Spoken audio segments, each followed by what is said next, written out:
you ultimately make it a lot easier for you to be successful in advertising when you have higher AOV and more margin to play with for scalability. So when we're trying to advertise cheaper products, you have to be so much more better at advertising. And I like to say, like, work smart, not hard. And it's really hard to make $30 products work with, $10, $15 in margin. It's much easier to make, $40 of margin to work on a $58 AOV. I can look like a much better advertiser. So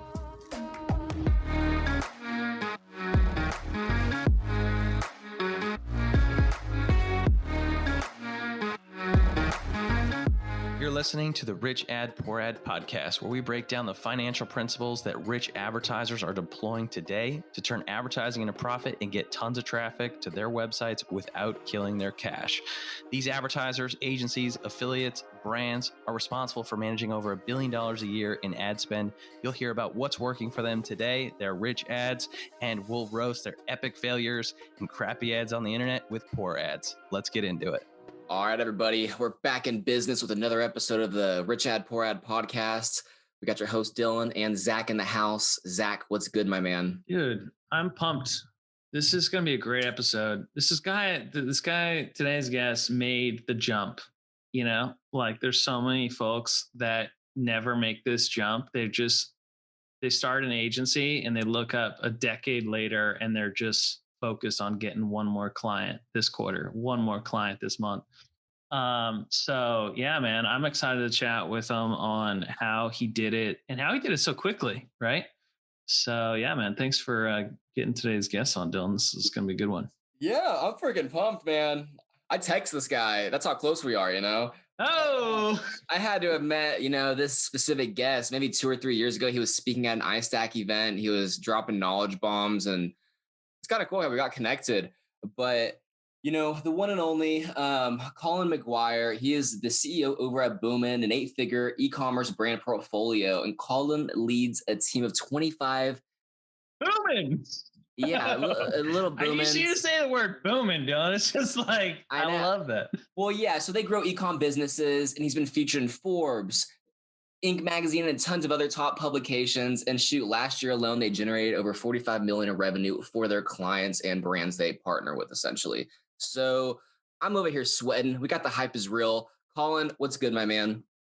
Going on, guys? Happy to excited to get into this with you guys. It's been fun. Oh, it's gonna even get better, man. I know you got some good stuff cooking in the kitchen over there. So we're gonna open up the curtains and see what's over there. All right. Let's do it. Well, heck yeah, man. But give everybody a little context to kind of who you are, what you're getting into, what Boomn does, so everybody has an idea of what they're getting into. Yeah, I mean, you laid it out pretty well there. So when we started Boomn, our 4th birthday will be this year. When we started Boomn, the goal was to be half agency, half e-commerce portfolio. Our approach has always been, how do I use other people's money to make myself rich and make more money? And so we used client money and our skills to basically essentially bankroll and fund us hiring and building our own team internally, and very slowly moving towards an e-commerce portfolio model. So we run brands on a royalty basis and also have equity brands in our portfolio. My bio must have been a little bit old because we have about 30 people on the team and growing this year. We have 3 main hubs, Chicago, Kansas City, LA. We've got offices in each, but our team's fully remote. That just kind of happened by way of us wanting to work with the best of the best people. But we have some small hubs where we get together and meet up from time to time. But yeah, I mean, Boomn, we've grown quite a bit over the last few years. I think we were one of the really early adopters to basically like rev share / commission sales, relationships with clients. And that's really what got us over to us being a royalty-based e-commerce portfolio, and ultimately kind of bankrolled us being into an equity-based e-commerce portfolio. But yeah, I've been, even previous to Boomn, actually, I was running ViroCart Ventures, which was a holdings company that I was using to build and flip e-commerce brands. So even before I started Boomn, I had actually built, depending on how you want to say what was finished and what was not finished, about 14 brands, and I actually sold 11 of them. Like very, very, very early on in e-commerce, really low exits, between like 50 to 75,000, basically building like business in a box opportunities for people that wanted to get into e-commerce.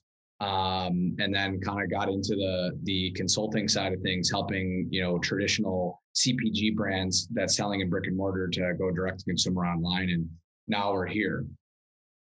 That's awesome, man. I want to talk about the jump from services to revenue-based or loyalty model, not revenue-based model, right? That's slightly different. And then now on the equity side. So how did you structure the what was like basic model for you on the loyalty? Yeah, so it's royalty, not loyalty. So just so everyone understands, if you ever watch Shark Tank, Kevin, Mr. Wonderful, he loves to do royalty deals. People go on that show and they're like, I want $100,000 for 10% of my business.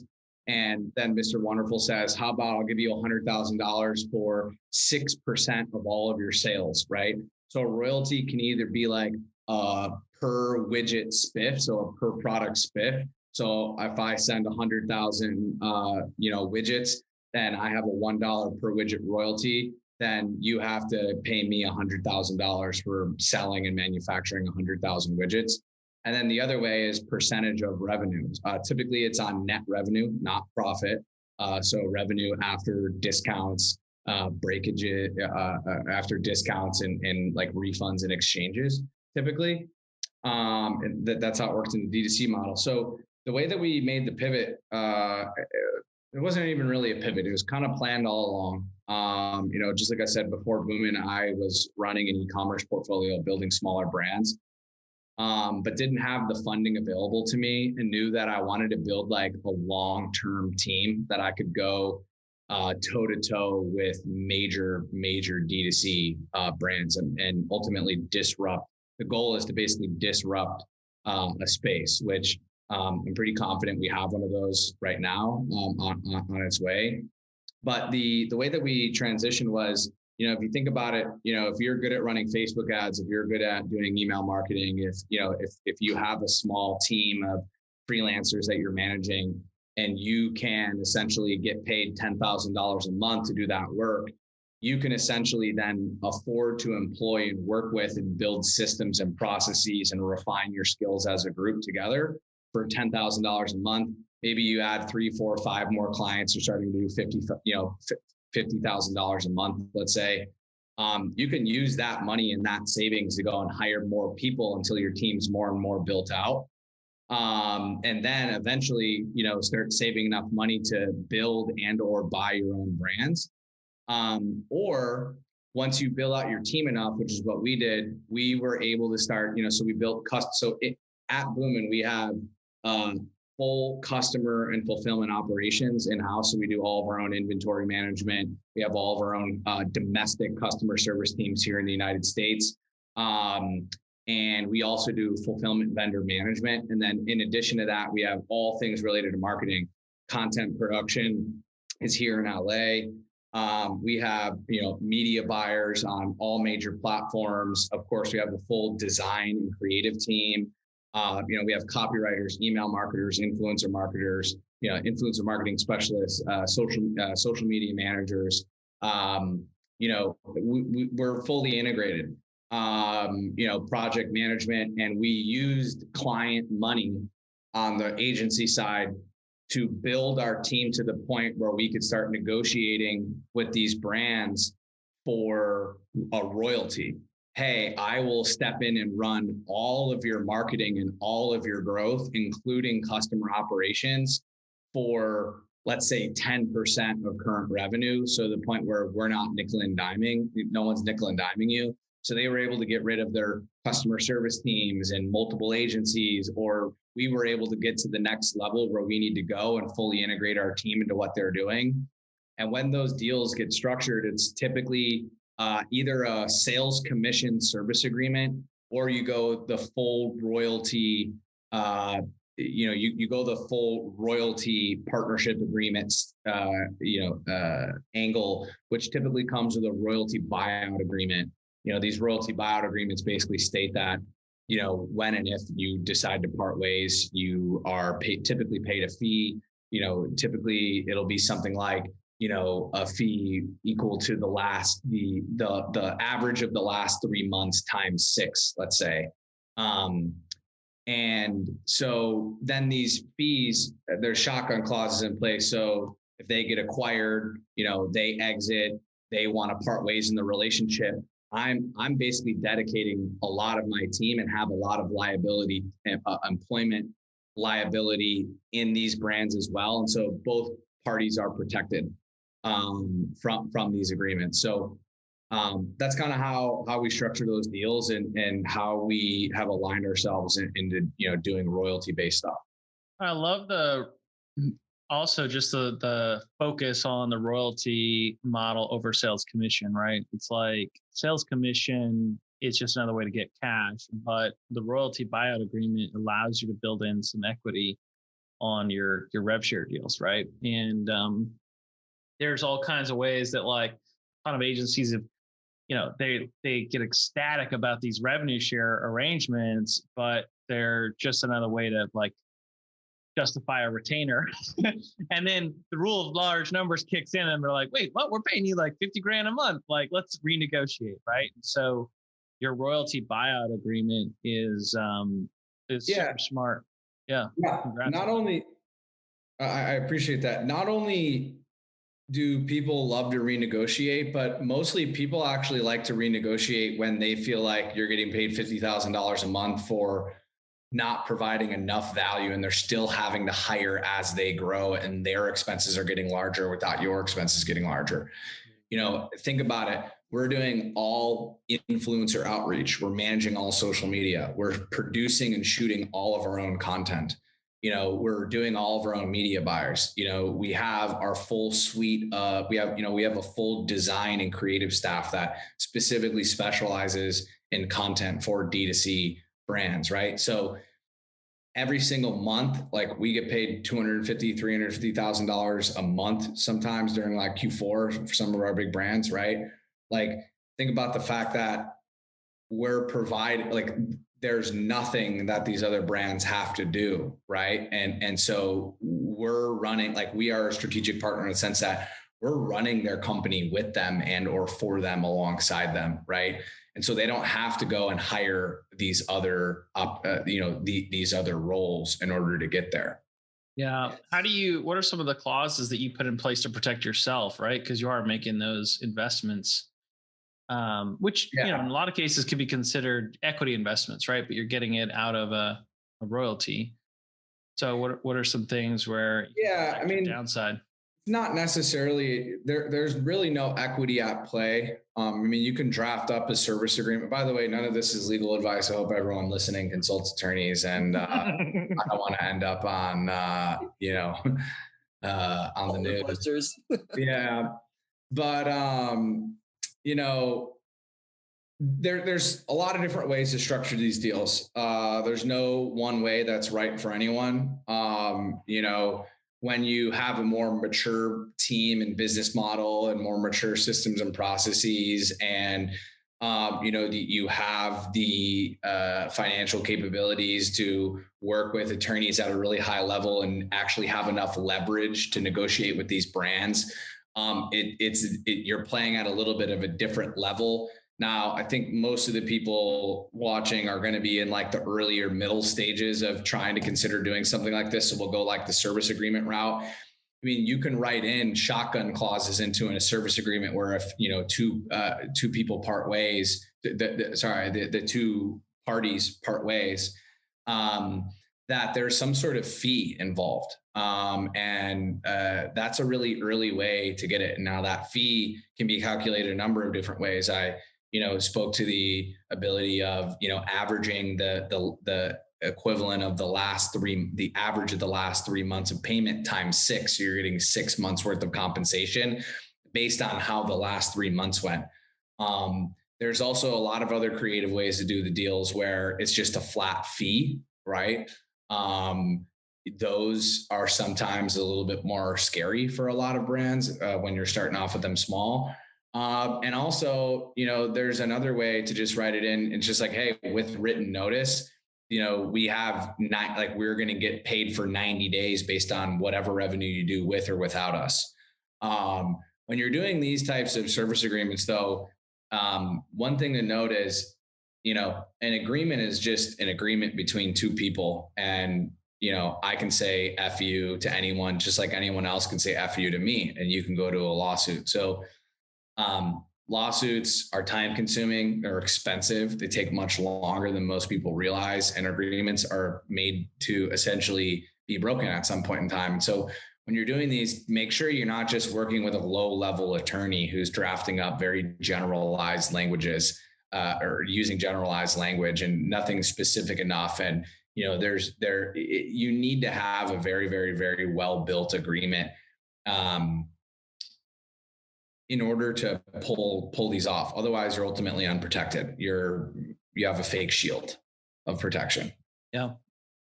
That's awesome, man. I feel like we'll have you back for a whole nother episode on contract agreements when it comes to structuring it. I mean, there's an art to it, and it sounds like you really, come up with some creative ways to really differentiate yourself, right? And it's not just, standard service agreement. So that's awesome. Congrats on that. Dylan, you ready to get into this?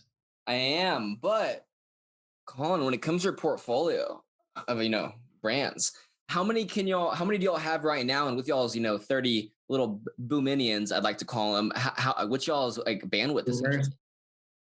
Yeah. Everyone on the team refers to people as boomers, which I don't like boominians or boomers.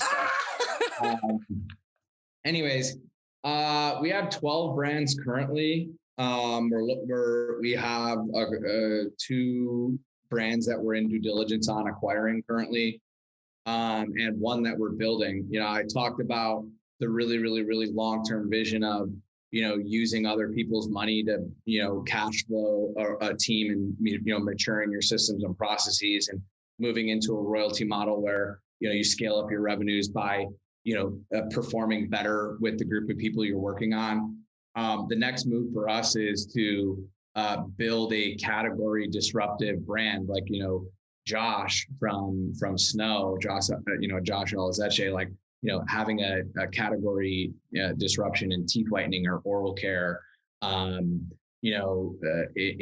dog food, all of these different plays. That's really what the move is. So this year we have a big emphasis on building a D2C condiment company. The only major D2C condiment company right now is Truff, in my opinion. 95% of condiments are purchased in store at grocery stores. The options are limited. There are high-end, options available, but the flavors are limited.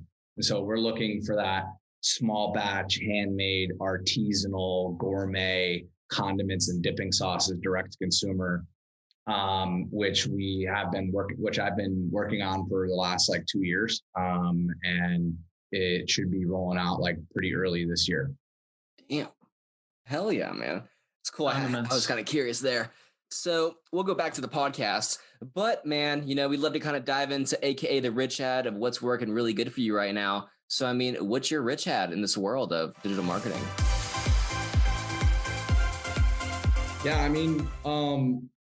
the way that we're approaching Facebook and discovery ads, so whether it be Snapchat, Pinterest, Facebook, is having a platform specific strategy for communication. So what we're doing on Pinterest and the way that users interact with that social media platform is significantly different than Facebook and Instagram. So we'll talk about Facebook and Instagram specifically, but the thing that we're doing really well, the strategy that's working really well from an advertising basis is, number one, making sure that our average order value is $58 or more. With the CPMs with the CPMs everywhere. If you have a $25 cost per purchase, you're still above a 2 ROAS. So making sure it started out like 52, and over the last couple of years, based on CPMs increasing and competition and conversion rates, like we always try to make sure that we're shooting for a $58 AOV.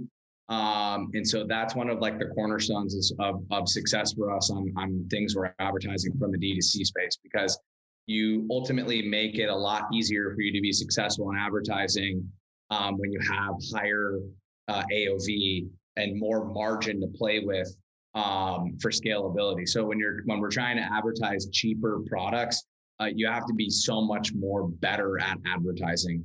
And I like to say, like, work smart, not hard. And it's really hard to make $30 products work with, $10, $15 of margin. It's much easier to make, $40 of margin to work on a $58 AOV. I can look like a much better advertiser. So that's number one.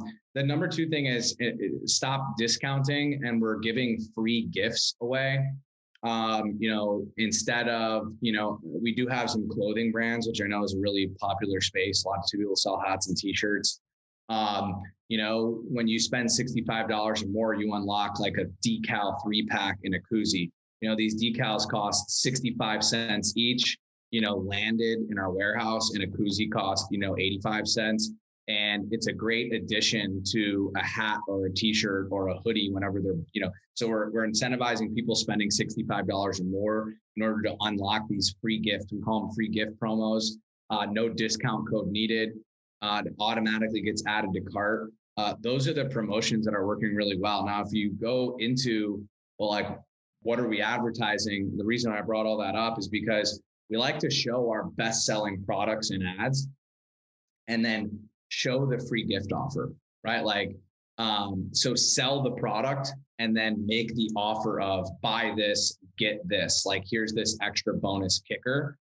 And then when you land on the landing page or the product page, wherever we're sending traffic to post-click, we have communication and we show the free gift in addition to selling the item. So that's really what's working best for us. So you can take all of your best performing products and add this free gift promotion to it, to either use it as a tool to increase AOV. So someone sees a hat that they really like, and they know, if I buy this hat and this t-shirt, I'm going to unlock this free gift, which a lot of people like. And then the other thing is, when you're using these no discount code needed promos, you can also have these mini evergreen offers, as we like to say, on the page for enter your phone number for 10% off. And so using an SMS discount and a free gift, people are getting 10% off to buy a hat and a t-shirt, unlocking a free gift. This is the type of promotion that's working for us very well on Facebook. I know it's not a specific ad. We've got video ads, we've got static ads. You just show your best performing products, the ones that are proven, take your most proven ads and leverage a good offer. So that's really what's working best for us on the platform. That makes complete sense. And I mean, when it comes to that magic AOV number, if you come on with a brand and they're at $50, and you want to get that $8 more, do y'all incorporate all the upsells, downsells, cross sells, and all that kind of stuff to kind of make it to that threshold to give y'all some more wiggle room? There's a lot of really brilliant people like Ezra Firestone and, people that are really able to get upsells and cross sells to work very effectively. And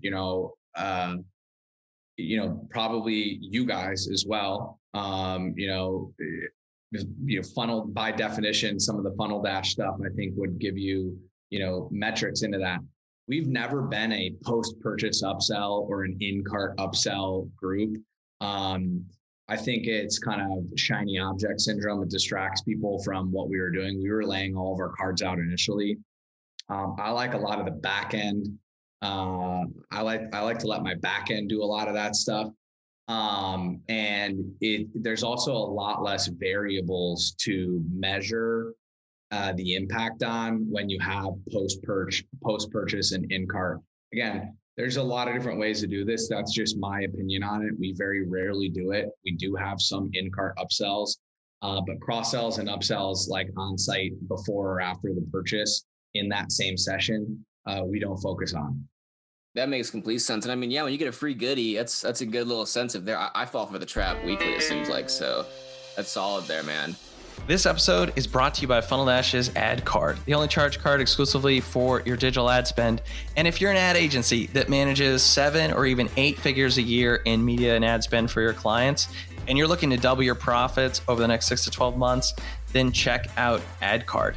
See, the typical agency model is this. You charge 10% of your spend, and you make 10 to 20% margin at the end of the day. So that's really 1 to 2% of your client's spend that is profit in your business. The easiest way to double that is to really find a way to earn in that 1 to 2% cash back of the card that is on file of your client's ad account. And before ad card, what you had to do was invoice all your clients for their ad spend up front, which is really difficult on a cash flow basis and very difficult ask. And then you had to put the card on your own Amex or whatever card of choice to get that level of value back into your business. With ad card, it's entirely different and streamlined.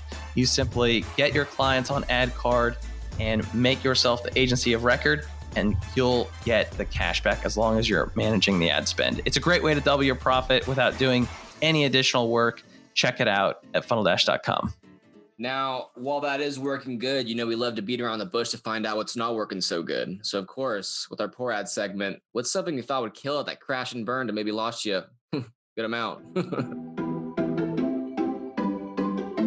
Yeah, man, I'll tell you, the thing that's really killing us right now is there was a lot of long form video ads that, when I say long form, like longer than a minute and a half, that were always working extremely well for us. And the success of long form ads has decreased quite a bit.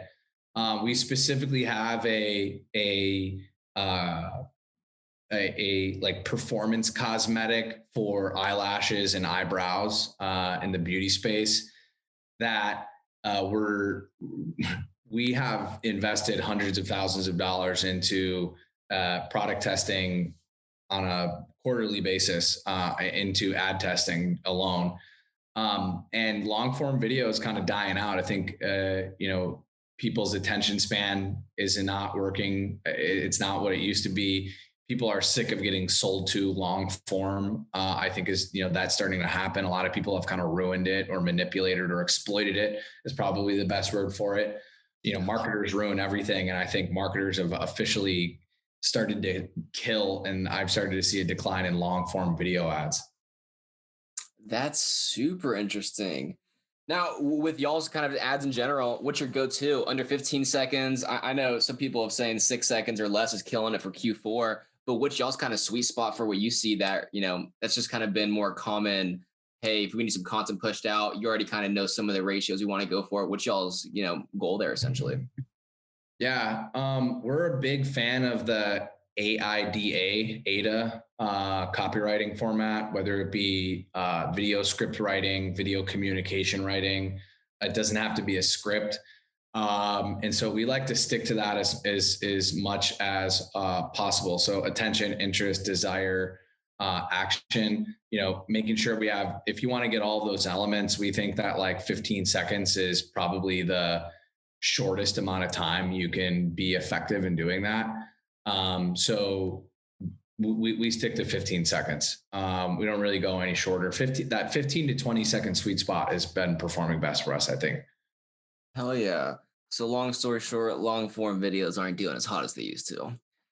So y'all, of course, you get the hints of the name, rich ad, poor ad, very close to another, thing. So we love to kind of find the crossroads of marketing and the, financial side of things. So what's some sort of financial principle or tip you can kind of share with the audience based off your expertise, background?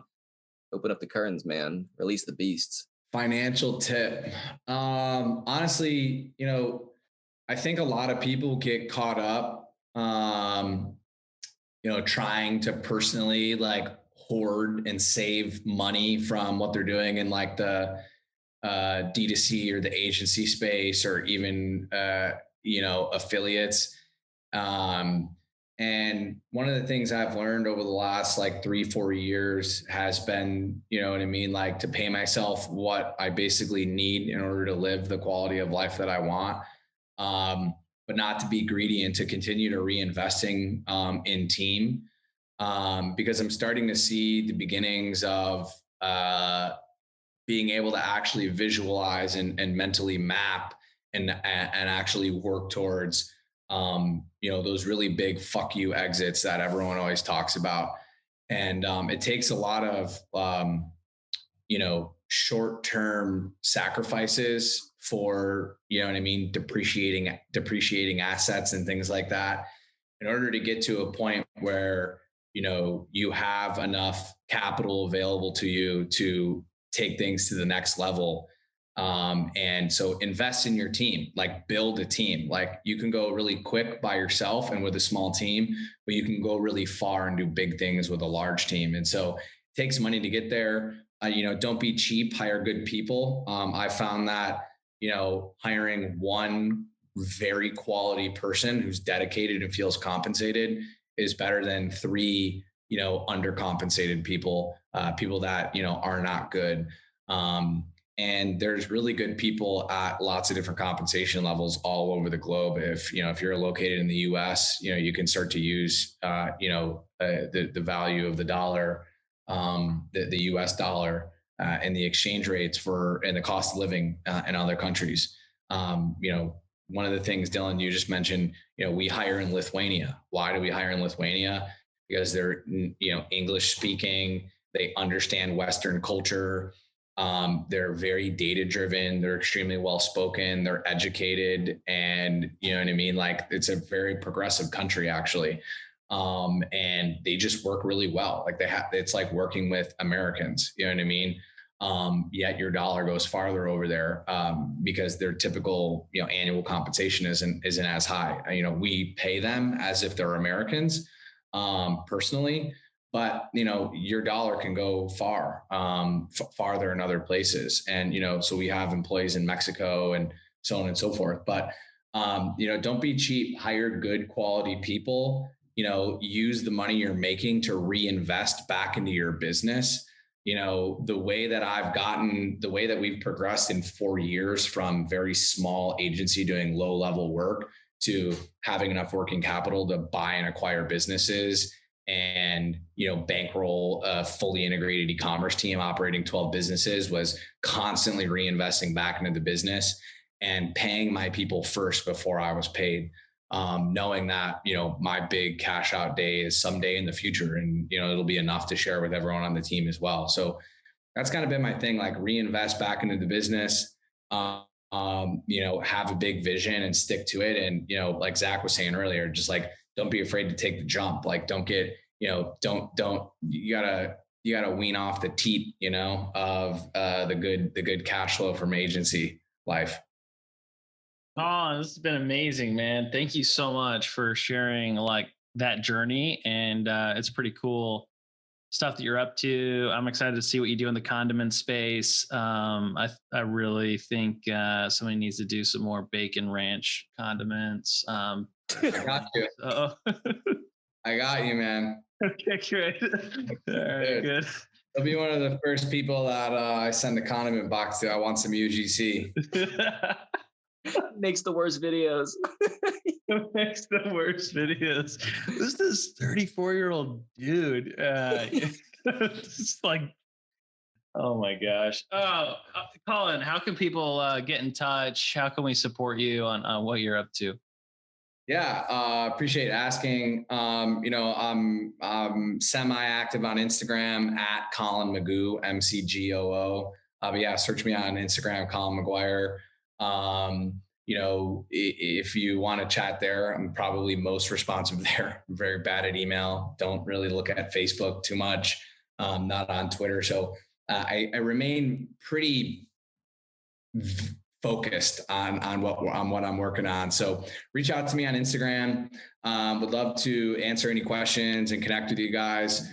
Also, if you have a brand, an e-commerce brand at early traction with branded products and you're just interested how much you can get for that business and whether or not I'd buy it from you, I would love to talk to you. If your business isn't for sale and you're like, hey, I might like to make $150,000 this year and, move on to the next thing, I would love to talk to you. Because if an e-commerce business is just like humming along, let's just say like 250 grand a year, what do you think those, like, how would you value an e-com? Like, what's the range there? What's the going rate on an e-com business in that bucket?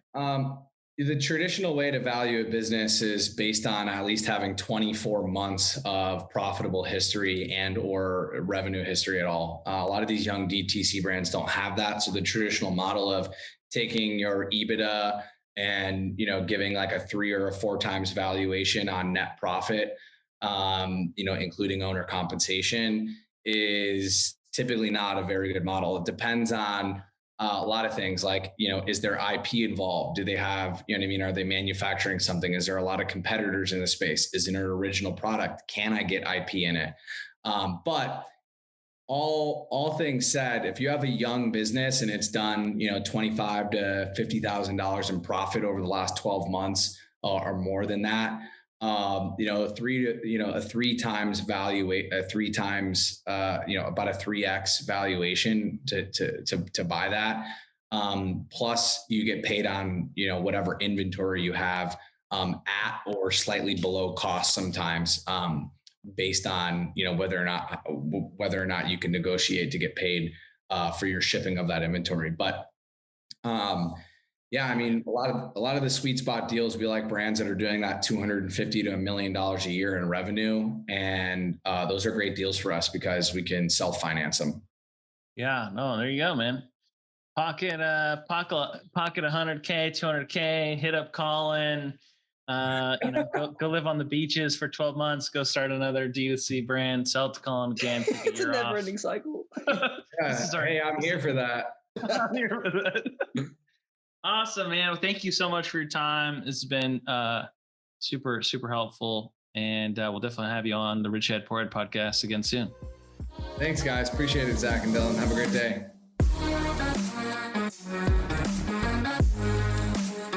Thanks so much for listening to another episode of the Rich Dad Poor Dad podcast. If you're like me and listen to podcasts on the go ahead and subscribe on Apple Podcasts, Spotify, YouTube, and richdadpoorad.com/podcast.